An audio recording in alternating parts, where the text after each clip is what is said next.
जानकी अपने दो बेटों के साथ एक छोटे से गांव में रहा करती थी। उनके पास एक खेत था जिससे वो काफी पैसे कमा लिया करती। ऐसे ही एक दिन जानकी अपने बड़े बेटे राघव से कहती है, बेटा राघव, मुझे तुमसे कुछ जरूरी बात करनी है। क्या तुम्हारे पास मेरी बात सुनने के लिए वक्त है? अगर नहीं है तो मैं तुम लोगों का इंतजार करती हूँ, तो फिर शाम को ही बताऊंगी। अरे माँ, ऐसा क्या हो गया जो आप मुझसे वक्त मांग रही हो? पहली बार ऐसा हुआ है। मैं तो हैरान हूँ आपका ऐसा रूप देखकर। अब क्या करूँ, जब भी तुझसे शादी की बात करने की कोशिश करती हूँ तब तू खुद को बिजी बताकर भाग जाता है। तो इसीलिए मैंने सोचा वक्त है या नहीं पहले ही पूछ लूं। माँ, मुझे कोई शादी नहीं करनी है। आप रोहन की शादी क्यों नहीं करवा देती हो? दो भाई है, किसी एक की भी करवा दो, क्या फर्क पड़ता है? रोहन अभी छोटा है और तू बड़ा, तो शादी करने की तेरी उम्र हो गई है ना कि रोहन की। अब बता, क्या तेरे पास मेरे लिए समय है ताकि मैं बात कर सकूं? लेकिन माँ, मैं अभी अपने काम पे ध्यान देना चाहता हूँ। शादी वादी मुझसे नहीं हो पाएगी। मैं नहीं कर रहा, मुझे नहीं पसंद है ये सब। हाँ, बूढ़ी होने तक मैं ही तुम दोनों के कपड़े धोती रहूंगी ना। मेरी बूढ़ी हड्डी कब जवाब दे जाए पता नहीं। मैं नहीं कर पाऊंगी। अब घर के काम मुझसे नहीं होते। क्या बात है माँ, कितना झूठ बोलती हो आप। 2 दिन पहले तो आप मुझसे कह रही थी कि मैं देसी घी खाती हूँ, मेरी हड्डियाँ बहुत ताकतवर है। और अब क्या हो गया आपको? बुढ़ी कैसे हो गई? अरे वो तो मैं बस यूं ही कह रही थी। अब तू मुझे अपनी बातों में फंसा रहा है। मैंने जो पूछा है उसका जवाब सही सही दे। माँ, मैंने आपको जवाब तो दे दिया। आपको पता है मुझे शादी नहीं करनी है। अगर आपको लड़की पसंद है तो ठीक है, कर लूंगा मैं उससे शादी। राघव, मुझे कुछ शक सा हो रहा है।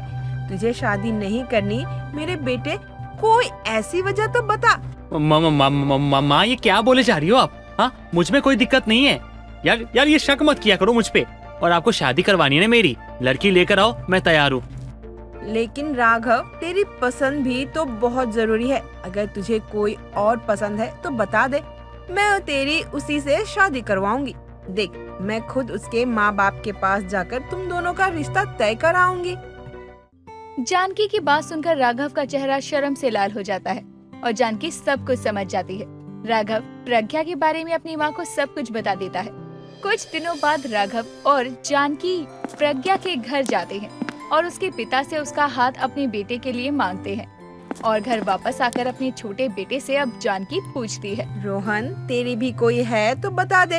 वो क्या है ना, मैंने कभी सोचा नहीं था कि राघव की कोई प्रेमिका होगी। सच बताऊं तो मुझे जहाँ तक लगता है तेरी तो प्रेमिका जरूर ही होगी। माँ, मेरी कोई प्रेमिका हो ये जरूरी है क्या? मैं किसी से प्यार व्यार नहीं करता। मतलब तेरे लिए दौड़ा भागी करनी पड़ेगी मुझे? मुझे तो लगता था कि तेरी शादी करवाने के लिए मुझे दर बदर भटकने की कोई जरूरत नहीं है, लेकिन तूने तो मुझे ही गलत साबित कर दिया। क्या मतलब है मैंने आपको गलत साबित कर दिया? माँ, शादी मैं करूँ और लड़की भी मैं ही ढूंढ के लाऊं? मैं तेरे भरोसे, तू मेरे भरोसे, हम दोनों एक दूसरे के भरोसे रहते तो रोहन, तेरी शादी कभी नहीं होती मेरे बेटे। ऐसा कुछ नहीं है माँ, रोहन की शादी हम सब मिलकर करेंगे। आपकी इच्छा थी ना कि आपकी पसंद की बहू आए, लेकिन नहीं आई। उसके लिए मैं आपसे माफी मांगता हूँ। अरे भैया, इतना उदास क्यों हो? आपकी शादी माँ की पसंद से नहीं हुई तो क्या हुआ? मेरी शादी तो माँ की पसंद से हो रही है ना। क्यों, सही कहा ना? खुद से कोई लड़की ढूंढी नहीं गई तो अब माँ का सहारा ले रहा है। किसी चीज में आगे नहीं है ये लड़का। उफ, क्या होगा तेरा। वाह माँ, अब आपको मेरी फिक्र होने लगी। पहले तो भैया का ख्याल रखा जाता था, क्या होगा इस बेचारे का। मुझे तो डर लगता है कहीं किसी की बातों में मैं फंस जाए। अब भैया को छोड़ के मुझ पे बोलना शुरू हो गई। तीनों हमेशा ऐसे ही मजाक मस्ती किया करते और खुश रहा करते। उनका मजाक कोई सुन ले तो यकीन ना करे कि तीनों माँ बेटी हैं। ऐसे ही समय गुजरता है और राघव की शादी हो जाती है। गृह प्रवेश हो रहा था और सभी रस्में हो जाती है। तभी रोहन बोलता है, भाभी, मेरी माँ ना बूढ़ी हो गई है, अब इनके हाथ पैर काम नहीं करते। क्या आप मेरी माँ का सहारा बनोगी? वो क्या है ना, अब माँ मेरे लिए दुल्हन ढूंढने वाली है नहीं, तो क्या आप मेरे लिए अपनी देवरानी ढूंढ सकती हो? अरे वाह बेटा, भाभी के आते ही सारी जिम्मेदारियां भाभी पर डाल दी। लेकिन तेरी भाभी क्या ये सब अकेले संभाल सकती है? पूछ तो जरा। माँ, मैं भाभी का लक्ष्मण जैसा देवर हूँ। मेरे होते हुए भाभी को कोई तकलीफ नहीं होगी। अरे वाह, क्या बात है रोहन, मैं तुझे छोटा समझता था, लेकिन तू छोटा नहीं है।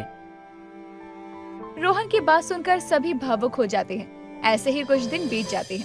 अब एक दिन प्रज्ञा अपनी सास, देवर और पति से कहती है, माँ जी, मेरी नजर में एक लड़की है, गरीब है लेकिन बहुत अच्छी है। आप लोगों ने कहा था ना, अगर मेरी नजर में कोई अच्छी लड़की हो तो आपको बताऊं। हाँ बहू, हम रोहन की शादी के लिए लड़की ढूंढ तो रहे थे। अब तुम्हें मिल गई है अगर कोई लड़की तो उसे देख लेते हैं। क्यों राघव, सही कहा ना? माँ, आप मुझसे क्यों कह रही हो कि शादी करनी है या नहीं करनी है? मैं तो कब से तैयार हूँ भैया, लेकिन मुझसे कोई पूछता ही नहीं है, तो मैं क्या से क्या बताऊं। देख रही हो आप माँ, कैसे उतावला हो रहा है अपनी होने वाली दुल्हन को देखने के लिए। मैं तो कभी नहीं हुआ ऐसा। आप होते भी कैसे, आपकी शादी मुझसे जो होनी थी। वैसे भी लड़की देखने गए होते तभी तो पता लगता। आपने तो पहले से लड़की देखकर पसंद भी कर रखी थी। वाह भाभी, क्या बात है। ये होती है भाभी जो हर वक्त अपने देवर की साइड ले। अब मैं खुद को कभी अकेला महसूस नहीं करता, क्योंकि मेरे साथ मेरी भाभी माँ है। वाह बेटे, भाभी ने क्या लड़की ढूंढ दी तेरे लिए। तेरी भाभी सीधे भाभी से भाभी माँ बन गई। सही जा रहा है, मस्का बहुत अच्छा लगा रहा है। बहुत हो गई बातें। क्या मैं उनको खबर कर दूं कि हम लड़की देखने आ रहे हैं? वो क्या है ना, अगर उनको खबर कर दूंगी तो कल तक की अच्छी खासी तैयारी कर लेंगे। प्रज्ञा इतना बोलकर वंदना नाम की लड़की को देखने जाने की तैयारी करने लगती है। कुछ दिनों बाद घर के सभी लोग वंदना नाम की लड़की को पसंद करके शादी की तारीख तय कर देते हैं। शादी का दिन अब करीब था। एक दिन वंदना प्रज्ञा को कॉल करती है। भाभी, मैं ये शादी नहीं कर सकती, मुझे माफ कर दीजिए। मुझे लगता है मुझसे भी ज्यादा अच्छी लड़की आपके घर की बहू बनने के लायक है। आखिर बात क्या हो गई है? क्यों ऐसे नादानों की तरह बातें किए जा रही हो? मुझे कुछ समझ नहीं आ रहा। साफ साफ समझाओ, आखिर कहना क्या चाहती हो? भाभी, शादी की तैयारी तो हो गई है, लेकिन इस शादी की तैयारी में मेरे पास शादी का लहंगा खरीदने तक के पैसे नहीं है। और आप ही बताओ, बिना लहंगे की शादी कैसे करूं मैं? ये तो बहुत बड़ी बात हो गई। अब मैं क्या करूं? शादी की तैयारी हो गई, लेकिन शादी का लहंगा नहीं हो पाया। रुको, मैं अभी माँ जी से पूछती हूँ। अगर उनके पास कोई तरकीब होगी तो वो जरूर बताएंगी।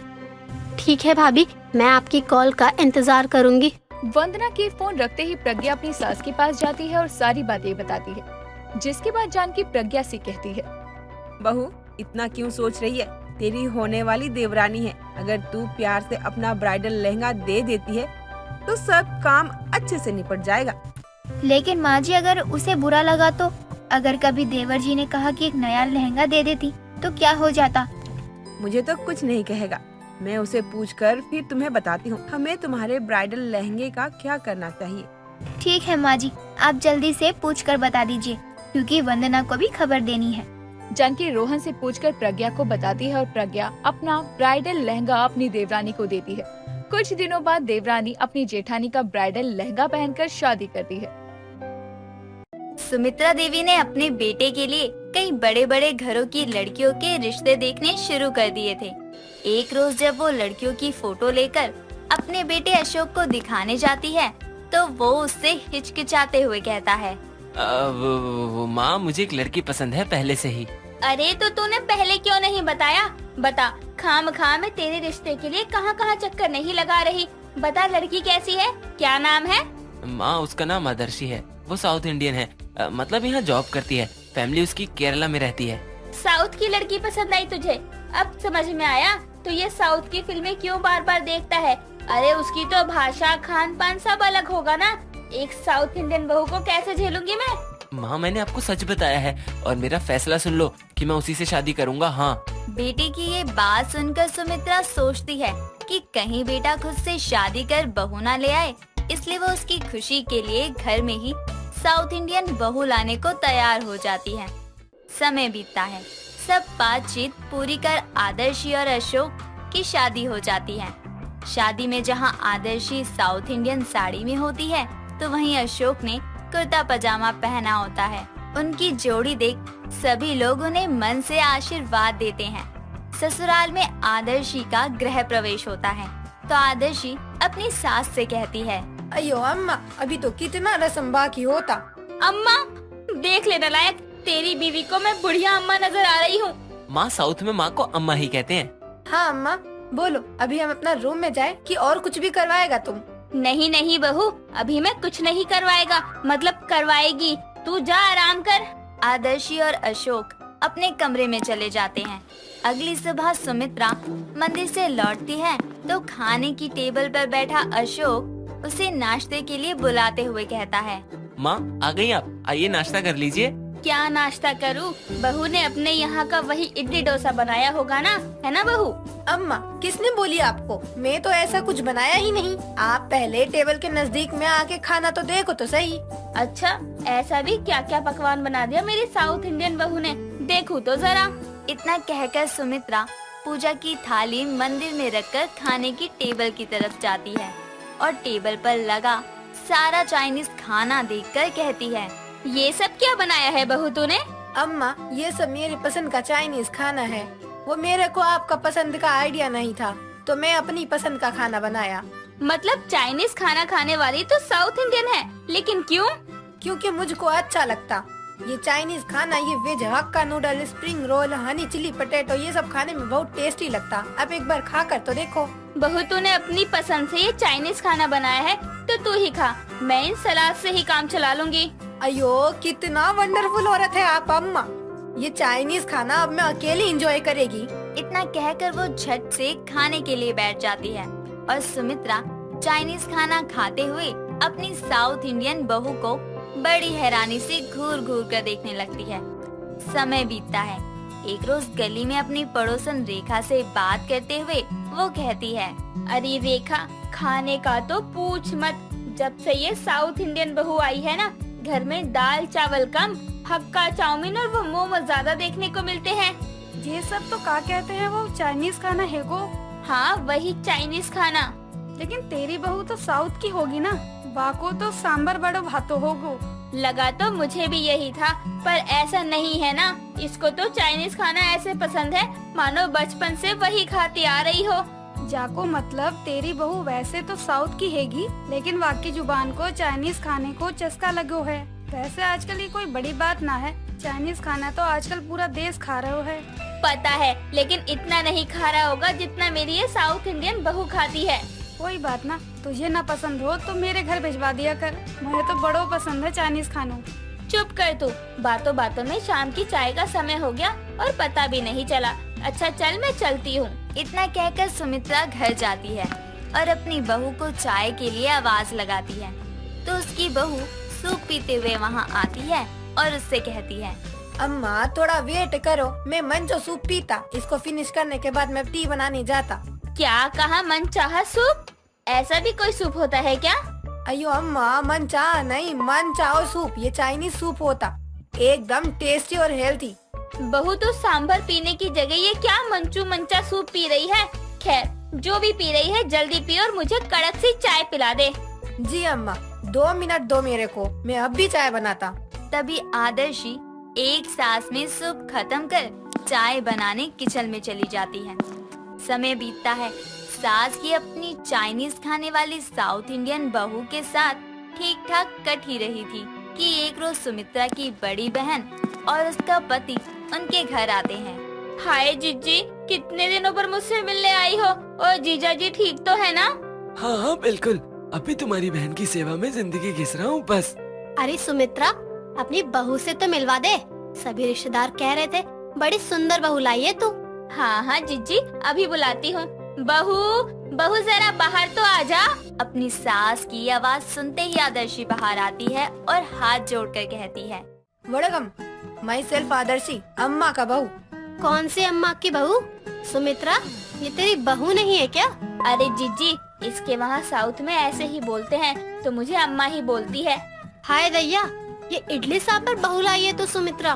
बुढ़ापे में भी चटोरी जुबान है तुम्हारी बहन की, बहू को भी इडली डोसा बता रही हो भगवान। हाँ तो यही सब तो खाते हैं ये लोग।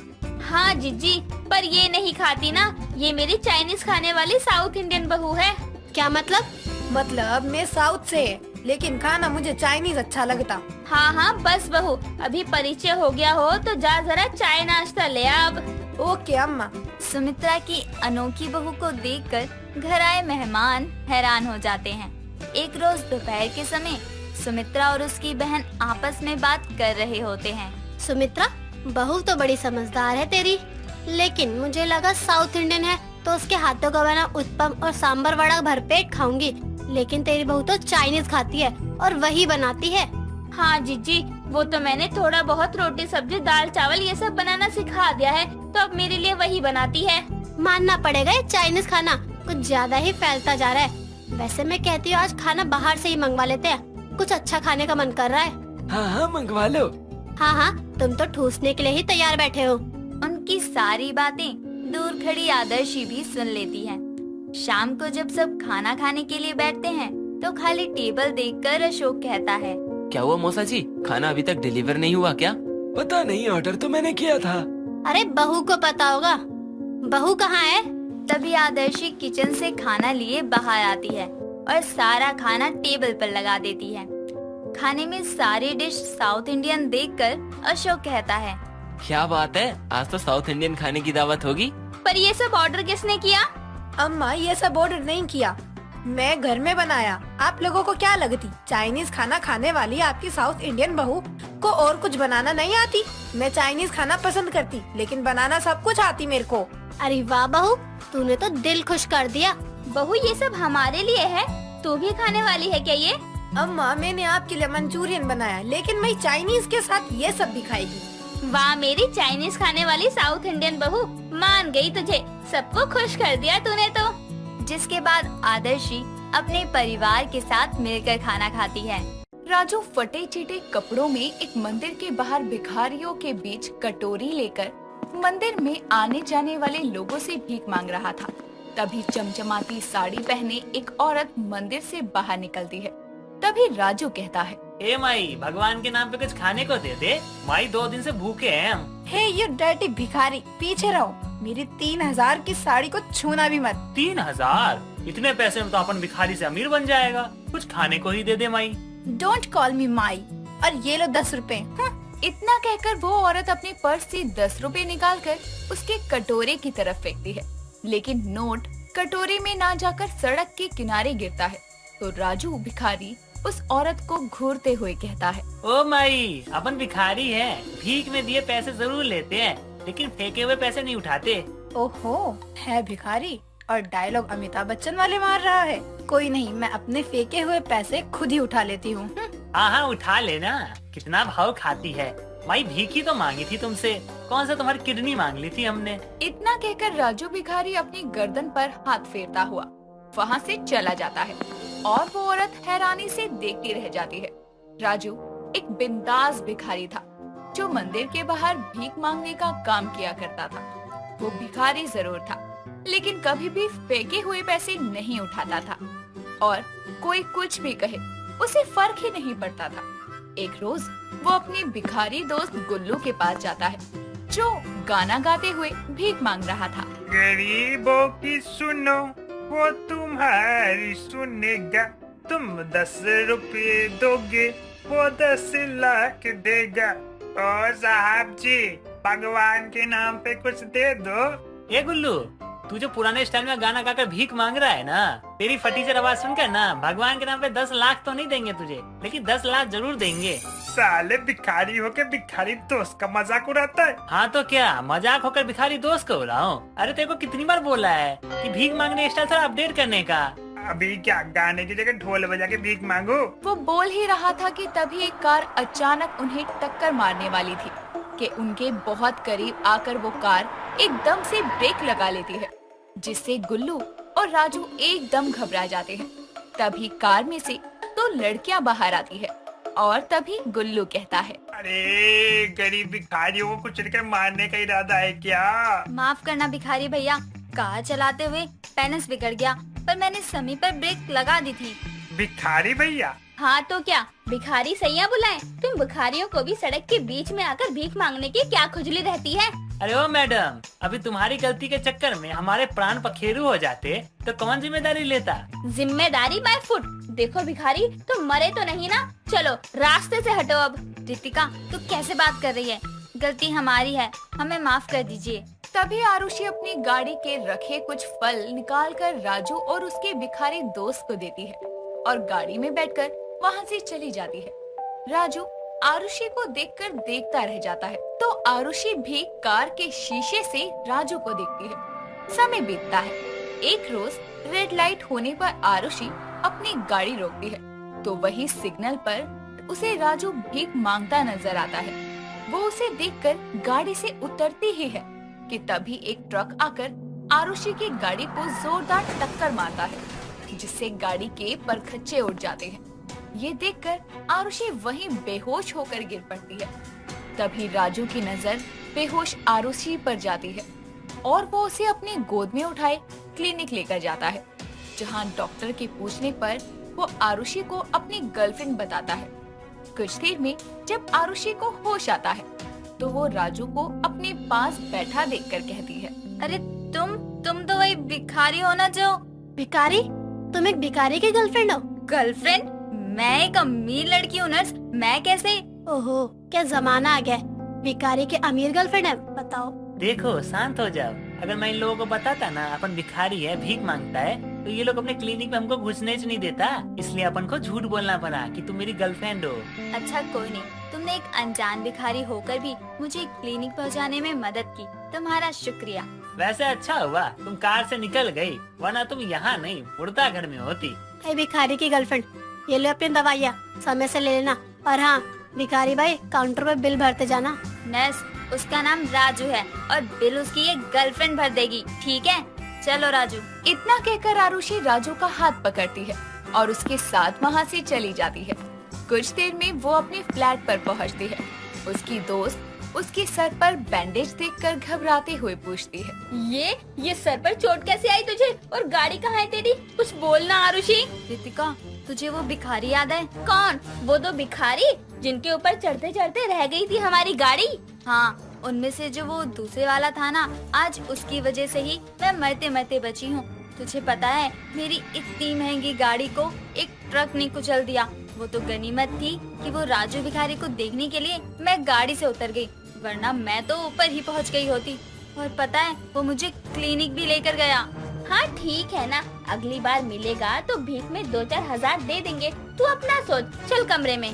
रितिका आरुषि को उसके कमरे में लेकर जाती है, लेकिन अब आरुषि के ख्यालों में भिखारी राजू के ही सपने गूंज रहे थे।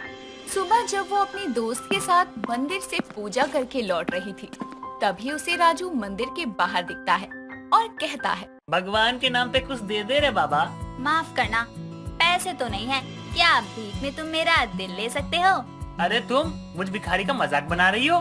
बिल्कुल नहीं, कल तुमने मेरी मदद करके इस अमीर लड़की का दिल छीन लिया। आज से मैं तुम्हारी गर्लफ्रेंड। ये सुनकर रितिका को अपने कानों पर भरोसा नहीं होता। तभी वो आरुषि को खींचकर गाड़ी में बिठाती है और कहती है, लगता है कल तेरे सर में कोई गहरी चोट लगी है और तेरे पास क्या कमी है जो तुझे इस भिखारी की गर्लफ्रेंड बनना है? अरे हर लड़की चाहती है कि उसका बॉयफ्रेंड बाकियों से अलग हो, तो बस मिल गया मुझे मेरा यूनिक भिखारी बॉयफ्रेंड। कितना अच्छा साउंड कर रहा है ना? हे भगवान, उसे यूनिकनेस नहीं बॉडमपना कहते हैं, नालायक लड़की। अरे लड़कियां अपने अमीर बॉयफ्रेंड से गिफ्ट मांग मांग कर उन्हें भिखारी बनाती हैं, ये तो सुना था, लेकिन तू जैसी पहली बॉडम होगी जो अमीर लड़की होकर भिखारी को ही बॉयफ्रेंड बना रही है। हाँ तो इसमें बुराई क्या है? तू ना चुप रह, मैं जा रही हूँ उससे बात करने। अरे बॉडम रुक जा, तू भी भिखारन बनकर ही मानेगी क्या? आरुषि रितिका की एक नहीं सुनती और अपनी कार से उतरकर राजू से बात करने चली जाती है।